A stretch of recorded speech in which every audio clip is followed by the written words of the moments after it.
Most Europeans arrive in America thinking they already know it, not because they have been there before, because they have seen it for years, in films, in news, in music, in politics, in arguments online. America can feel strangely familiar from thousands of miles away, and then the airport doors open, the heat hits, the parking lot looks like a district of its own, and the first real shock is not ideological. It is physical. America is bigger than the version exported by screens, bigger in distance, bigger in choice, bigger in noise, bigger in friendliness, bigger in contradiction. What many Europeans only understand after visiting is that America is not just Europe with louder branding. It is a society built around a different relationship to space, risk, convenience, identity, and other people.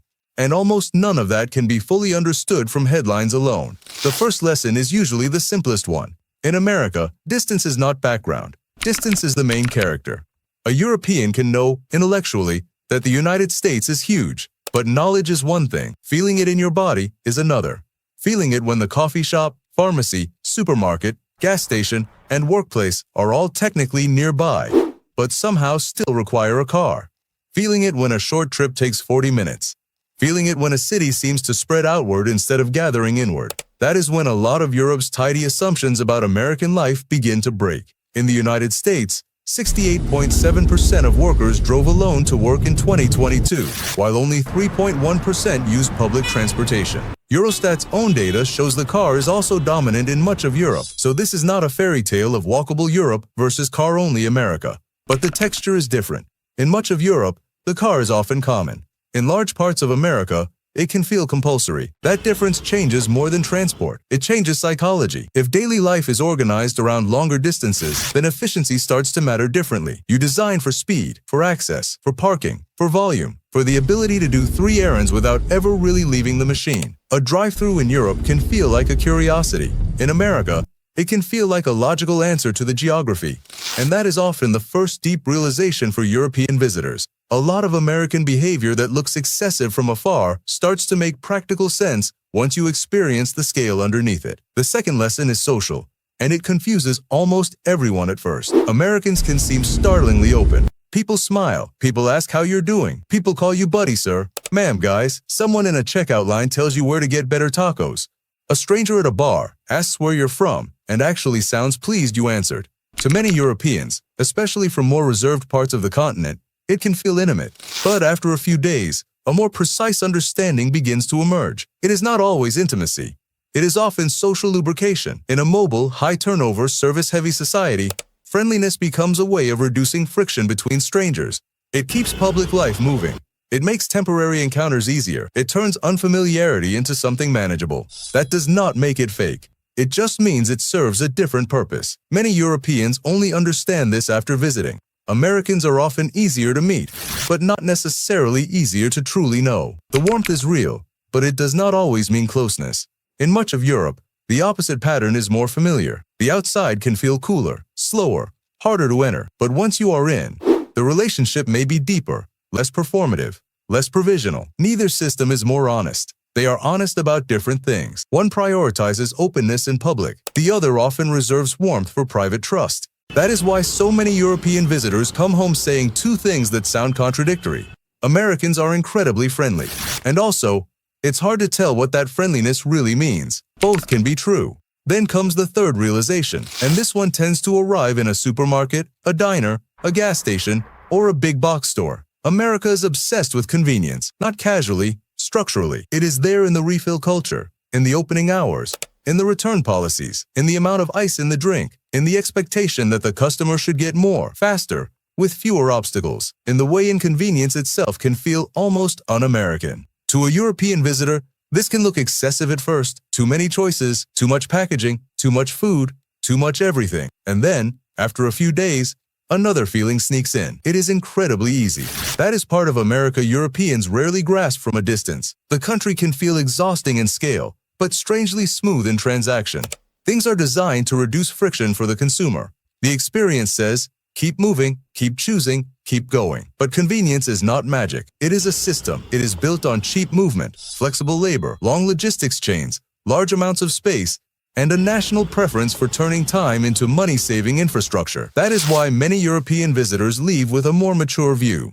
What first looks like waste can also be capacity. What looks like abundance can also be engineering. America often feels improvised on the surface, yet heavily optimized underneath. And still, the same visitor usually discovers something else almost immediately. The convenience is real, so is the exposure. This is where the American experience becomes harder for many Europeans to forget, because behind the ease, there is often more personal responsibility built into ordinary life. The clearest everyday example is tipping. In the United States, federal law still allows a direct cash wage of $2.13 an hour for tipped employees if tips bring the worker up to at least the standard minimum wage.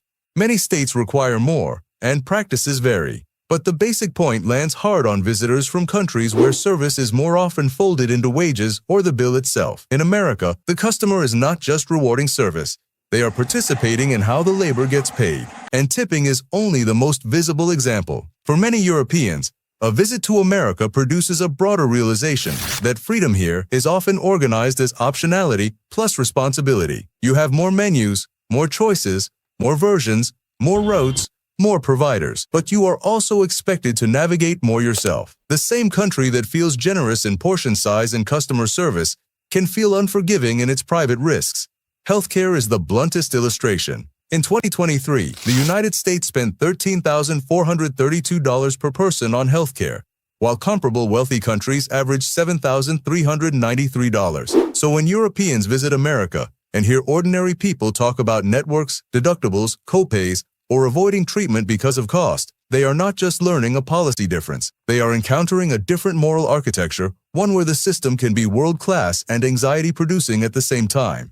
This is one of the deepest things Europeans often understand only after visiting. America can feel both rich and precarious in the same moment. Rich in service, rich in speed, rich in confidence, precarious in what happens if life goes wrong. Then there is the part Europeans usually notice before anyone explains it. The flags, not just on government buildings, on porches, on pickup trucks, outside car dealerships, in front of diners, next to mailboxes, woven into sports, ceremonies, school rituals, airport announcements, and everyday aesthetics. To many Europeans, especially from countries where patriotism is expressed more cautiously, this can feel theatrical, sometimes unsettling, sometimes moving, sometimes both. But after spending time in America, the symbolism starts to read differently. For many Americans, national identity is not only administrative, it is emotional, civic, spiritual, performative.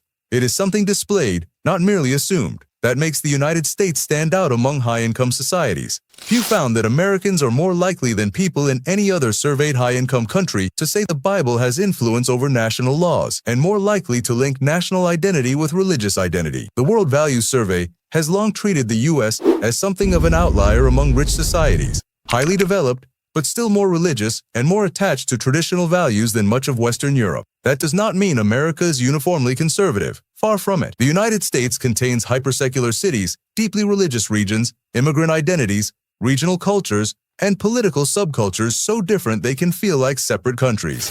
But that is exactly the point. A lot of Europeans arrive expecting America to be simpler than it is. Louder, yes. Richer, maybe. More commercial, definitely. Simpler, no. Because the real lesson of visiting America is not that the stereotypes are false. It is that they are incomplete. Yes, America is friendly, but the friendliness has a function. Yes, America is car-centered, but the car-centeredness grows out of geography, density, and the way daily life was built. Yes, America is convenient, but the convenience sits on top of immense systems and unequal trade-offs. Yes, America is patriotic, but that patriotism lives beside extraordinary internal diversity. And that brings us to the most important nuance.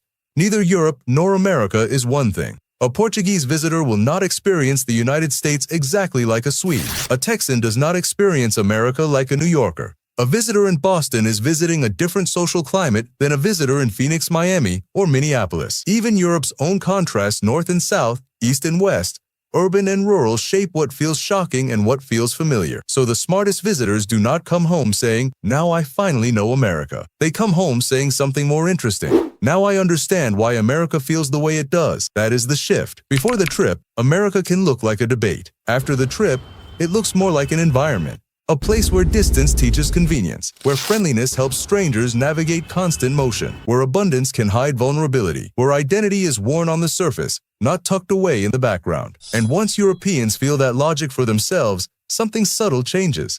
They may not agree with America more. They may not admire it more, but they usually understand it better. Because travel does not just show you another country. Sometimes it shows you the assumptions you are carrying about your own. And that may be the most valuable thing Europeans understand about America only after visiting. Not that America is stranger than they thought, but that it is more coherent than it first appears. Its contradictions are real. Its excesses are real. Its warmth is real.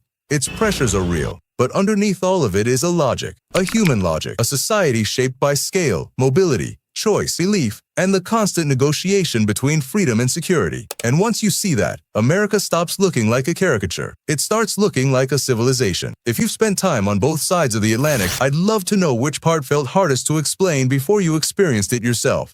Not which side won, just which part finally made sense.